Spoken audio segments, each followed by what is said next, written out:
अप्रैल हमेशा ही महत्वपूर्ण होता है, क्योंकि अप्रैल में नव वर्ष की शुरुआत होती है।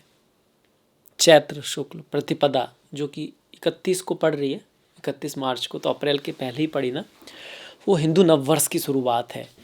वो बात अलग है कि हम सभी आजकल 31 वाला जो दिसंबर है उसको मनाते हैं, पर ये बड़ा महत्वपूर्ण दिन होता है। नवदुर्गा का पहला दिन भी चैत्र का जो होगा 31 मार्च को है, उसके बाद ही अप्रैल है। उसी का राशिफल लेके मकर राशि के लिए मैं हाजिर हूँ। इसके ऊपर कई सारे वीडियो बना चुके हैं भाई। शनि का जो परिवर्तन है वो बहुत महत्वपूर्ण हो रहा है मीन राशि में। इसके साथ साथ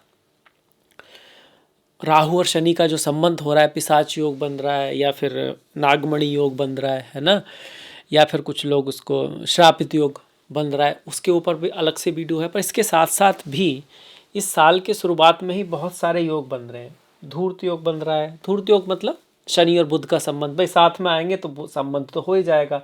पितृ योग होता है, शनि और सूर्य साथ में आ गए, ये हो गया आपका। ग्रहण योग, आपका राहु सूर्य ग्रहण भी पड़ रहा है, अमावस्या भी है उसी दिन 29 तारीख की रात को।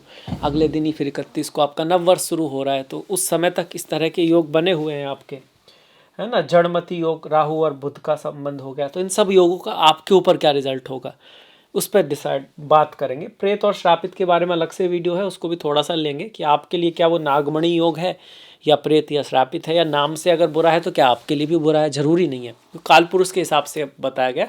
आपकी राशि मेष नहीं है ना, आपकी तो राशि मकर है, तो मकर के हिसाब से उसका जो अंडरस्टैंडिंग है, उसका जो फल है वो बदल सकता है। विष योग बना है, शनि चंद्रमा साथ में होते हैं तो विष योग। अब शनि वाले योग आपके लिए ज़्यादा महत्वपूर्ण है, क्योंकि आपके राशि के स्वामी ही शनि है, उसी का परिवर्तन हो रहा है ना। और साथ में गुप्त संबंध योग, राहु शुक्र शनि साथ में आते हैं। खप्पर योग सभी के लिए। खप्पर का मतलब हुआ इस साल के जो राजा हैं वो भी सूर्य, और जिस साल के मंत्री हैं वो भी सूर्य। राजा मंत्री दोनों ही सूर्य होते हैं, तो सूर्य को दिक्कत आती है थोड़ी। सूर्य कौन है? गवर्नमेंट है ना। सूर्य क्या है? राजा है। पूरी दुनिया में सूर्य क्या है? सबकी आत्मा है ना। पूरे संसार को चलाने वाले सूर्य हैं। सूर्य है तो हम हैं, सूर्य नहीं तो हम हो ही नहीं सकते। तो इसमें क्या होता है कि पब्लिक और गवर्नमेंट के बीच, जैसे कि आप टर्की में सुन रहे हो, है ना, जैसे हो सकता है आप यूक्रेन में सुनो, आप हो सकता है रशिया में भी कुछ ऐसा, या अमेरिका में कुछ हो। क्योंकि पहले भी जब इस तरह के योग हुए थे तो अमेरिका में बहुत कुछ हुआ था। मार्टिन लूथर किंग का एसेसिनेशन हुआ था आपका 78 में। ये 4 अप्रैल 1968, 78 नहीं 68 में, शाम 6:01 के करीब। उस समय भी ऐसे से ही योग थे। केतु कन्या में थे, और ये सारे ग्रह शनि राहु सूर्य शुक्र बुध ये जो थे ना मीन में थे। चंद्र थोड़े आगे थे, और गुरु जो थे उस समय जो थे सिंह में चल रहे थे। अब गुरु कहाँ चल रहे हैं? वृषभ में चल रहे हैं, और रोहिणी नक्षत्र में है। तो उसका आपके ऊपर क्या रिजल्ट है, इस पे बात करते हैं। देखिए जो इतने सारे ग्रह हैं ना, ऐसे तो एक राशि में है, पर इनमें भी राहु और शनि साथ में है। ये एक नक्षत्र में है, पूर्व भाद्रपदा, जो कि गुरु का नक्षत्र है। फिर बुध सूर्य और शुक्र ये साथ में है, उत्तरा भाद्रपदा। इसको शनि से जोड़ते हैं, शनि नक्षत्र से जोड़ते हैं, और डायटी जो है माता लक्ष्मी और समुद्र से इसको जोड़ते हैं। ये नक्षत्र जो होते हैं ना, ये कहते हैं हम कि भाई ये जो है गुरु का नक्षत्र है, तो किसी दशा में ये गुरु का नक्षत्र है, दूसरी दशाओं में ये किसी और ग्रह का भी नक्षत्र हो सकता है। पर इसकी जो असली डायटी है वो भगवान शिव है, रुद्र हैं एक तरह से, वो हर दशा में आपका रहेगा। ऐसे ही चंद्रमा जो है रेवती नक्षत्र में रहेंगे 29 तारीख की शाम को। फिर चंद्रमा तो आगे निकल जाएंगे, पर इसको इसलिए दिखाया है क्योंकि इस तरह का परिवर्तन सदियों बाद हो रहा है, और सदियों बाद होगा ऐसा बाद में। ये एक तरह से दिखा रहा है कि हमारा जो संसार है ना, हमारी जो पृथ्वी लोक पर जो जीवन है, उसमें एक युग परिवर्तन आ रहा है। हम ऊपर की तरफ ही जा रहे हैं, कुछ बुरा नहीं हो रहा है। पर चूंकि बदलाव हमेशा, जब कलयुग का अंत हुआ तो उससे पहले महाभारत हुआ था, है ना, ऐसे मतलब कलयुग से पहले। तो जब युग परिवर्तन होते हैं तो दिक्कतें तो आती हैं, कुछ ना कुछ उल्टा सीधा होता है, बीमारियां फैलती हैं, पहाड़ फट जाते हैं, ज़मीन फट जाती है, भूकंप आ जाते हैं, सरकारें गिर जाती हैं, कुछ ऐसा होता है। और इसको आप ये भी कह सकते हो कि पापियों का नाश होता है, धर्म की स्थापना होती है। अम्बे तू है जगदम्बे काली, जय दुर्गे खप्पर वाली। तो खप्पर योग मतलब धर्म की स्थापना होगी, और धर्म की स्थापना में रक्त बीज जो था, जो अपनी ब्लड जिसका पड़ता था ना वहाँ पर वो एक और रक्त बीज बन जाता था। तो माँ ने खप्पर का यूज किया, ऐसा कहते हैं। अल्टीमेटली यही है कि धर्म की स्थापना के लिए ही होता है सब कुछ, अच्छाई की जीत के लिए ही होता है, पर इसमें उतार चढ़ाव बड़े आते हैं। इस तरह के योग जब होते हैं, सूखा पड़ता था पहले ज़माने में तो फसल नहीं होती थी, तो आजकल के ज़माने में भाई हो सकता है इंडस्ट्रीज़, मार्केट कोलैप्स कर जाए, स्टॉक नीचे चले जाएं, कुछ बड़ी बड़ी संस्थाएं जहां धन वगैरह है उसमें दिक्कत आ जाए, और जो लोग स्पिरिचुअल रास्ते पे होंगे, जो लोग थोड़े आध्यात्मिक होंगे, जो जिनका ईश्वर में और खुद के ऊपर भरोसा है, वो थोड़ा इसमें बच भी पाएंगे और वो आगे भी निकलेंगे। और जो लोग बहुत ज़्यादा भौतिकवादी हैं, मेटेरियलिस्टिक हैं, नियंत्रण करना चाहते हैं, दूसरों को कंट्रोल करके अपनी ज़िंदगी को, चाहे वो देश है, चाहे वो संस्था है, चाहे वो व्यक्ति है, उनको ज़्यादा नुकसान होगा, उनको ज़्यादा पीड़ा होगी, ऐसा है। साइंस कुछ भी कहे, है ना, आपका या लॉजिकल माइंड कुछ भी कहे, ज्योतिष तो यही कहता है कि जिसके कर्म अच्छे हैं, जो स्पिरिचुअलिटी अध्यात्म में भरोसा करता है, कर्म मतलब अपने काम पे भी उसका ध्यान है, अपनी रेस्पॉन्सिबिलिटी भी वो निभा रहा है, और ईश्वर को भी वो मानता है, वो ये भी समझता है कि मैं ही नहीं हूँ, मैं एक समाज का, एक परिवार, एक परिवार की तरह है, हम अलग नहीं है एक दूसरे से। वैसे भी साइंस भी यही कहता है ना कि हम बिग बैंग से आए, सब एक से ही शुरुआत किया है, जब एक से ही आया तो सब जुड़े हुए तो हैं ही। तो हम अगर किसी के लिए बुरा कर रहे हैं, तो अगर जुड़े हुए हैं तो हम अपने लिए भी बुरा कर रहे हैं एक तरह से। तो जो लोग अच्छे हैं, परमार्थी हैं, दूसरों का इंटेंशनली बुरा नहीं करते, उनके लिए साल अच्छा ही होने वाला है, चाहे आपकी राशि कोई भी हो। मकर के लिए खासकर अच्छा है। क्यों? बाकी सारी राशियों में वृषभ के लिए भी अच्छा है, तुला के लिए भी अच्छा है, पर मकर के लिए भी अच्छा है, क्योंकि तृतीय भाव में ये सब हो रहा है। आपकी तो 7.5 भी खत्म हो रही है, आपके ये जो श्रापित योग है वो श्रापित योग भी ना होकर नागमणि योग है। हाँ, थोड़ा सा ग्रहण योग बनता है, अमावस्या जैसे थर्ड हाउस में हो रही है, ग्रहण हो रहा है, तो थर्ड हाउस में ग्रहण को भी अच्छा ही माना गया और भावों से। थोड़ा कम्युनिकेशन का ध्यान रखना है, थोड़ा पराक्रम का ध्यान रखना है, थोड़ा पड़ोसियों के साथ और अपने छोटे भाई बहन की लाइफ में कुछ उतार चढ़ाव रह सकता है, उसका हमको अवश्य ध्यान रखना है। पिता गुरु टीचर्स के साथ बना के रखनी है, क्योंकि ग्रहण सूर्य ग्रहण है, तो सूर्य पिता गुरु टीचर्स अपने से जो बड़े हैं उनको दिखाता, और आपके 9th हाउस में केतु चल ही रहे हैं, वो भी थोड़ा बहुत ध्यान इस चीज़ को दिखाते कि पिता गुरु टीचर ऑथोरिटी से कुछ डिसकनेक्शन होना, मिस इन्फॉर्मेशन की वजह से कोई दिक्कत का आना। केतु मिस इन्फॉर्मेशन भी है, एक्स्ट्रा इमोशंस में पूरी चीज़ों को समझे बिना इस तरह का रिएक्ट कर जाओ बॉस के सामने या टीचर्स के सामने, ऐसी जगह जहाँ पर आपको नहीं करना चाहिए। सही बोलने से ज़्यादा ज़रूरी है कि वो सही बोलना कब है। अगर आप गलत जगह गलत समय पे सही बोलोगे तो उससे भी आप फंस सकते हो, है ना। तो सोच समझ के, ज़्यादा इमोशन में कुछ ना करें।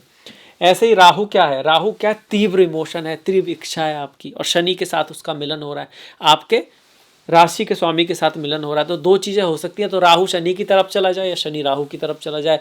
नॉर्मली शनि राहु की तरफ जाता है तो हमारा एक्शन जो है ना इम्पल्सिव हो जाता है। हम कभी कभी लोभ लालच या क्या बोलते हैं ना, धोखा बहुत खूबसूरत होता है कुछ ऐसा, या फिर किसी नई चीज़ में एम्बिशन में कूद पड़ते हैं जिसका हमको पूरी तरह पता नहीं है।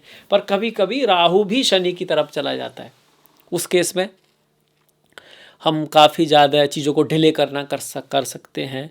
थोड़ा सा निराशा भाव हमारा आ सकता है, हम थोड़े आलसी हो सकते हैं, हम एडिक्शन वगैरह की तरफ भी जा सकते हैं। तो इन सब चीज़ों का हमको ध्यान रखना है। ये बहुत ज़्यादा डिपेंड करेगा आपके चार्ट में शनि कैसे हैं, आपकी दशा महादशा कौन सी है। पर ये हो गया राहु शनि का योग। पर धूर्त योग जो शनि और बुध का योग है वो आपके लिए अच्छा है, बहुतों के लिए खराब है, आपके लिए अच्छा है, क्योंकि आपके लिए भाग्य के स्वामी हो गए बुध। कन्या राशि जो उनकी मूल त्रिकोण राशि आपके भाग्य के भाव में आती है, शनि तो आपके धन भाव के भी स्वामी है और लग्न के भी स्वामी है। तो इनका संबंध, अगर भाग्य से धन आएगा, लाभ होगा आपको, कुछ ना कुछ आपने कुछ कर रहे हो उसमें कुछ ना कुछ भाग्य आपका साथ ही देगा, कुछ ना कुछ बेटरमेंट ही आएगा, कुछ ना कुछ अच्छा ही होगा। हाँ, आपको जानबूझ के कुछ बहुत बड़ा नहीं करना है इन 2 महीने, अप्रैल में कम से कम नहीं कीजिएगा। मई में, फिर 18 मई के बाद जब चीज़ें बदल जाएंगी तो कर सकते हैं, क्योंकि तब जब तक ये राहु शनि साथ में है, एक्शन में कुछ गलती हो सकती है, जो हम लेंगे नया एक्शन उसमें कुछ गलती हो सकती है। पर आपके लिए ये जो धूर्त योग है वो कोई धूर्त वूर्त नहीं है, सही है, अच्छा ही है। इसको धूर्त बोलते क्यों है? क्योंकि अगर शनि और बुध मिलेंगे ना, तो बुध क्या है, आपका कम्युनिकेशन है, और शनि चीज़ों को क्या करते हैं, रोकते हैं, है ना। और कभी कभी आपको थोड़ा सा, शनि एक तामसिक ग्रह भी हैं, तो आपको सेल्फ ओरिएंटेड स्वार्थी भी बना सकते हैं। तो उस सेंस में इसको धूर्त योग कह दिया गया। गुरु के साथ होगा तो हम अच्छा मान लेते हैं उसको, है ना। पर शनि बुध का कोई ऐसी दिक्कत नहीं है जैसा नाम से लगता है। पितृदोष अब शनि और सूर्य मिलते हैं, इसको पितृदोष बोल देते हैं। आपके चार्ट में शनि तो शुभ ग्रह हैं और सूर्य जो है वो अष्टम के मालिक हैं, तो ये बन रहा है थोड़ा सा कि गुरु के साथ, पिता के साथ, टीचर्स के साथ हमको थोड़ा सम्मान से बात करनी है, अपने धर्म का पालन करना है। आप जिस पैदा हुए, जिस जहाँ पर पैदा हुए हैं वहाँ के कल्चर्स वगैरह को, उसकी रेस्पेक्ट रखना है, बड़ों के साथ अच्छे से पेश आना है, ये चीज़ आपको करना चाहिए। अदरवाइज क्या हो सकता है, आपके हेल्थ में थोड़ा बहुत, धन के मामले में कुछ दिक्कत आने का ये योग बनाता है शनि और सूर्य के मिलन की। इस पर इसका जो ज़्यादा असर है वो 14 तारीख तक है। 14 तारीख को ये सूर्य जो है यहाँ निकल जाएंगे आगे और एक तरह से उच्च के हो जाएंगे। तो उच्च के होंगे तो घर से संबंधित, रियल एस्टेट से संबंधित कोई अच्छा ही रिजल्ट देंगे, पर हाँ चेंज ऑफ प्लेस थोड़ा बहुत करा सकते हैं। ग्रहण योग भी हम इसको कह रहे हैं क्योंकि भाई राहु और सूर्य मिल रहे हैं, तो उसका भी वही है, पिता गुरु टीचर आदि से बना के रखे। हालांकि थर्ड हाउस में होता है तो कोई बहुत ज़्यादा दिक्कत आपको होती नहीं है, तो ये आपके लिए एक अच्छी बात है। बल्कि आपकी जो अपोजिशन जो होता है ना, वो उसका नुकसान ज़्यादा होता है, आपका फायदा ही रहता है। जड़मती योग राहु और बुध बहुत ज़्यादा स्वार्थी हो जाते हैं, जैसे कि मनुष्य हो रहा है। मनुष्य क्या कर रहा है, जो भी कुछ बना रहा है उससे सब नुकसान ही हो रहा है ना। एक भी चीज़ आप बताइए, चाहे वो पेंसिल है, चाहे वो टीवी है या पेन है आपका, या आपकी गाड़ी है या फ्रिज है या टीवी है, रॉकेट है या कुछ भी है इस तरह का, जो नई चीज़ें आ रही हैं, कुछ भी आ रहा है, उससे प्रकृति को नुकसान हम कर रहे हैं। और हम प्रकृति से जुड़े हुए हैं, अगर हम उसी का नुकसान करेंगे जिससे हम बने हैं, जिसने हमें बनाया, जिससे हम जुड़े हुए हैं, तो अल्टीमेटली हम अपना ही नुकसान कर रहे हैं और कहीं ना कहीं हमको उसका खामियाजा भुगतना पड़ेगा। इसी को बोलते हैं राहु बुध योग, कि हम लालच में, अपने फ़ायदे में यही भूल जाते हैं कि वो जो गड्ढा हम खोद रहे हैं सोच के कि इससे हमारा फ़ायदा होगा, दूसरे का नुकसान होगा, अल्टीमेटली वो हमारे सामने आएगा। जैसे कि कर्म पीछे चलता है व्यक्ति के, जैसे बैलगाड़ी के पीछे पहिए चलते हैं, तो वही है। तो थोड़ा सोच समझ के सही रास्ते पर चलें, तो इससे बुद्धि को तो बल ही मिलता है। राहु बुद्धिमान है, राहु बहुत ज़्यादा इंटेलिजेंट भी हैं। उन्होंने देखा ना, हरि विष्णु भी उनको पहचान नहीं पाए थे, देवता भी पहचान नहीं पाए थे, और पहचाने तो तब तक देर हो चुकी थी। तो राहु बुध कोई बुरा नहीं है, बस आपको थोड़ा ध्यान जरूर रखना है, वाणी पे भी थोड़ा संयम रखना है कि गुरु के आगे, टीचर्स के आगे थोड़ा आपको सही से बोलना है। सही तरह से अपने वाणी का आप प्रयोग करेंगे तो राहु आपको क्रिएटिविटी भी देंगे और सडन आपको गेन भी करा सकते हैं, भाग्य भी आपका ओपन कर सकते हैं, स्पिरिचुअलिटी, अध्यात्म की तरफ भी आपको ले जा सकते हैं, पढ़ाई लिखाई, प्रेम आदि में भी आपको सफलता दे सकते हैं, क्योंकि वाणी की आवश्यकता हमको कहाँ नहीं होती, सभी के साथ होती है।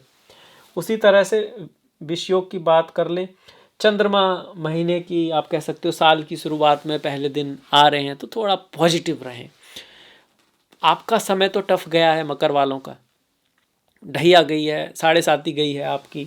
तो ऐसे में कुछ मकर वाले ऐसे भी हो गए, उनको लगता है कितनी भी मेहनत करो कुछ नहीं होगा, तो उसको छोड़ दो, उसको भूल जाओ, रात गई बात गई, अब अभी से शुरुआत करो, अच्छी विश्वास के साथ शुरुआत करो, कोई गोल पकड़ो जो रियलिस्टिक है और उसके लिए शुरुआत करो, मेहनत करो, प्रयास करो, अब आपको सफलता अवश्य मिलेगी। यहाँ पे इस तरह की योग बन रहे हैं। हालांकि ज़्यादा सफलता मई के बाद मिलेगी, और मई तक थोड़ा सा है, पर उसके बाद जो है चीज़ें बेहतर हो रही हैं। एक कहावत है ना, दूध का जला छा फूंक मार के पीता है। मतलब अगर आपको कई बार एफर्ट करके रिजल्ट नहीं आता तो आपको ऐसे लगने लगता है कि एफर्ट करना ही बेकार है, पर ये सत्य नहीं है। समय के अनुसार चीज़ें बदलती हैं। कभी कभी ऐसा लगता है कि हम जो कर रहे हैं उससे कोई रिजल्ट नहीं आ रहा, पर कम से कम एक्सपीरियंस आ रहा है। जो एक वैज्ञानिक थे, उन्होंने ना 1000 बार जैसे कोई प्रयास किया और वो फेल हो गए, तो जब उन्होंने और 1001वीं बार जब उनसे सफलता हुई तो उनसे कहा कि आप 1000 बार फेल हुए, तो कहते हमें 1000 बार फेल नहीं हुआ, मुझे पता लगा कि इस 1000 बार करके सफलता नहीं मिलती है, तो उससे मैंने कुछ सीखा, फेल नहीं हुआ। तो हर चीज़ को एज एक्सपीरियंस लेना सीखें। वैसे भी मकर वाले लेते हैं, मेहनत भी बहुत करते हैं और इसी के कारण वो ऊपर भी जाते हैं। तो ये हो गया विष योग का। गुप्त संबंध योग आपके लिए अच्छा बन रहा है। राहु और शुक्र का यहाँ पे संबंध आपको करियर में बहुत फेम दे सकता है, नाम दे सकता है, डिपेंडिंग अपॉन आपके चार्ट में क्या चल रहा है। आपके प्रताप की वजह से, आपकी मेहनत की वजह से, आपकी एफर्ट की वजह से आपको कोई सफलता मिल सकती है। आपकी कही हुई कोई बात, आपकी लिखी हुई कोई किताब, आपका कम्युनिकेशन, आप अगर डिज़ाइन क्रिएटिविटी या फिर इंटरनेट, आप कह सकते हो न्यू टेक्नोलॉजी, एआई, इस तरह के फील्ड में है जो राहु से रिलेटेड है या शुक्र से रिलेटेड है, तो आपको बहुत बड़ी सफलता भी दे सकता है। पर हाँ, राहु और शुक्र साथ में होते तो मैरिज लाइफ में, प्रेम जीवन में थोड़ा सा आपको मर्यादा का ध्यान रखना है। कई बार ऐसी सिचुएशन बन सकती है जो शायद दुनिया के हिसाब से या समाज के हिसाब से उतनी ज़्यादा अच्छी ना कही जाए, या मिस इन्फॉर्मेशन आपके बारे में हो सकती है। और फीमेल्स के साथ खासकर आपको बहुत अच्छी तरह से पेश आना है। उनके साथ कोई प्रॉब्लम है तो उसको प्यार से, डिप्लोमेसी से सॉल्व करना है, लड़ाई झगड़े की तरफ नहीं जाना है। खप्पर योग वो तो सभी के लिए है कि साल थोड़ा ऐसा ही है, हालांकि शुरुआत अच्छी है, चेतना ऊपर की तरफ जा रही है। हम कलयुग से आगे की तरफ, या तो कलयुग से हम एक अच्छे युग की तरफ जा रहे हैं, या कलयुग में एक गोल्डन एज है जो स्पिरिचुअलिटी, अध्यात्म और क्या कह सकते हो, कहीं ना कहीं धर्म, इसका उदय होगा। लोग उस तरफ और ज़्यादा जाने वाले हैं, भले ही लोग कुछ भी कहें, ऐसा ही होने वाला है। और जो लोग ईश्वर पे भरोसा करते हैं, प्रकृति पे भरोसा करते हैं, अपने ऊपर भरोसा करते हैं, प्रेम से, मेहनत से, ज्ञान से, है ना, दूसरों को साथ में लेके चलना चाहते हैं, ऐसी संस्थाएं बढ़ेंगी और ऐसे लोग आगे बढ़ने वाले हैं। और जो लोग गलत तरीके से लूट के, चोरी करके या किसी भी तरह से मिस इन्फॉर्मेशन फैला के अपनी चीज़ें कर रहे हैं, लोग या संस्थाएं या देश, वहाँ पर चीज़ें गड़बड़ होंगी। इस तरह का आगे का फ्यूचर है, तो एक तरह से अच्छा ही है। तो ये था मेरी तरफ से मकर राशि के लिए अप्रैल का राशिफल। और कहीं ना कहीं ये हिंदू नववर्ष आपके लिए बहुत बढ़िया हो, ये मेरी आप कामना है। अब थोड़ा त्योहारों को भी देख लेते हैं। 1 तारीख को बैंक हॉलीडे है, 1 अप्रैल को होता ही है हर बार, आप जानते हैं। 6 तारीख को चैत्र नवरात्रे, मतलब उनका लास्ट दिन है, प्राणाम जिसको हम बोलते हैं, और रामनवमी है, भगवान श्री राम रामनवमी है। 12 तारीख को हनुमान जयंती, मतलब कि पूर्णिमा भी है चैत्र की उस दिन।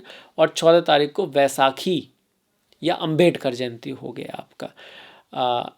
8 तारीख को कमाधा एकादशी, ओम नमो भगवते वासुदेवाय, ओम नमो नारायणाय। 24 तारीख को वनुत्थनी एकादशी है। हरे कृष्ण कृष्ण कृष्ण हरे हरे, हरे राम राम राम हरे हरे। 10 और 25 को प्रदोष व्रत है, 26 को आपकी शिवरात्रि है, 16 को संकष्टी, 27 को अमावस्या है बैसाख की, और 14 को मकर संक्रांति है। सूर्य जो है, मकर नहीं माफ कीजिएगा, मेष संक्रांति है। सूर्य जो है मेष राशि में जा रहे हैं, ऐसे है। बाकी ग्रहों के परिवर्तन को मैं ध्यान दें तो मंगल देखिए आपके नीच के हो रहे हैं 7वें भाव में, तो मैरिज लाइफ के मामले में आपको हल्का सा ध्यान रखना है। गुरु आपके अच्छे चल ही रहे थे, चल भी रहे हैं, बढ़िया है।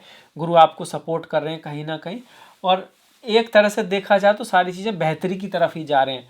बुध और शुक्र भी जो मार्गी चल रहे हैं, वक्री चल रहे हैं, वो मार्गी होंगे, पर फिर भी मैं कहूँगा 15 तारीख तक कम से कम कुछ बहुत बड़ा ना करें, और पॉसिबल हो तो अगले महीने तक थोड़ा सा, क्योंकि 30 तारीख को ना अक्षय तृतीया है, उसके बाद से चीज़ें बेहतर हो रही हैं। तो इसी के साथ मैं इस वीडियो को समाप्त करता हूँ। आपने अंत तक देखा, इसके लिए आपका दिल से बहुत बहुत धन्यवाद। नमस्कार।